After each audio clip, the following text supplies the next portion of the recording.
the annual International Flight Safety Symposium taking place in Durban this week. This is the first time it's being held on African soil. International and local stakeholders will be discussing aviation security, flight safety and security within the sector in general. And that's where we find Ahmed Kajee, who is there for us. Ahmed, good morning to you. So as we begin asking you about the program and whether or not it started, I suppose for some people it is still fresh in their minds. Some of the technical glitches with the recently shut down ComAir that experienced these issues whenever they were taking off. That is something that passengers in South Africa, at least, will be remembering as this symposium takes place today.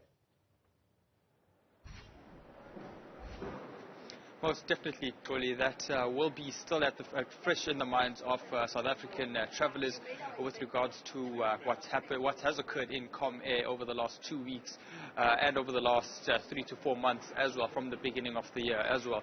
But in terms of what we can expect today, there will be various discussions, various panel discussions around what exactly is the future of aviation, the future of flight inspection, to ensure that safety in and around that aviation sector continues to grow and to advance as we have more technology available to us.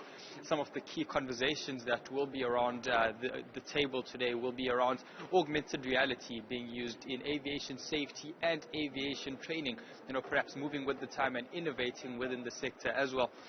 And there'll be various other discussions around the emergence of 5G. That seems to have been a major issue out in the US, where a few flights were disrupted and flight paths needed to be changed due to the waves which were coming from those 5G towers.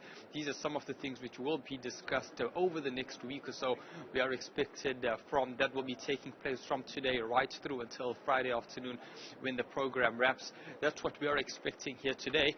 In terms of within the next 2 hours or so, we are expecting the Deputy Minister of Transport, Sindisi Chikunga, to be giving the keynote address here this afternoon. That should be starting within the next 30 to 45 minutes or so. The Director of the South African Civil Aviation Authority, Poppy Khoza, will also be addressing the delegation over here today. The present over here are international stakeholders as well, international stakeholders from across the globe, lending their support structures and their expertise when it comes through to the aviation sector. In many ways, what we are seeing is different sectors, different countries facing various challenges, whether it be financially, technologically as well, and bringing those systems towards the African context, but also to those who would like to learn from various other stakeholders. And speaking towards safety on that front, there has been challenges within the South African Civil Aviation Authority in recent years with regards to safety training. So these are the kind of topics which will be discussed, and we will be speaking to the South African Civil Aviation Authority a bit later on. But in terms of commercial and airline safety out here in South Africa, the last major incident we had was back in the 1980s. So on that front, I think these are some of the things which will be discussed and needs to also be kept at the forefront of people's minds when discussing safety around the aviation sector within the South African space as well. And just before I go, actually a big update actually coming from South African Airways, actually, as you mentioned, that the developments from ComAir has made a big impact in the rest of the aviation space in South Africa as well. Discovery actually taking on South African Airways as a partner for them to actually use their lounges at these particular airports. Specific clients of Discovery Bank is going to be available to SA passengers. The important thing, and the reason that's exceptionally important, is the consortium, Takato Consortium, which will be taking over or expected to take over South African Airways, the majority stakeholder at 51%, is part of the consortium that owns Lift Airlines, which just in April became an alliance and corporate partner to Discovery.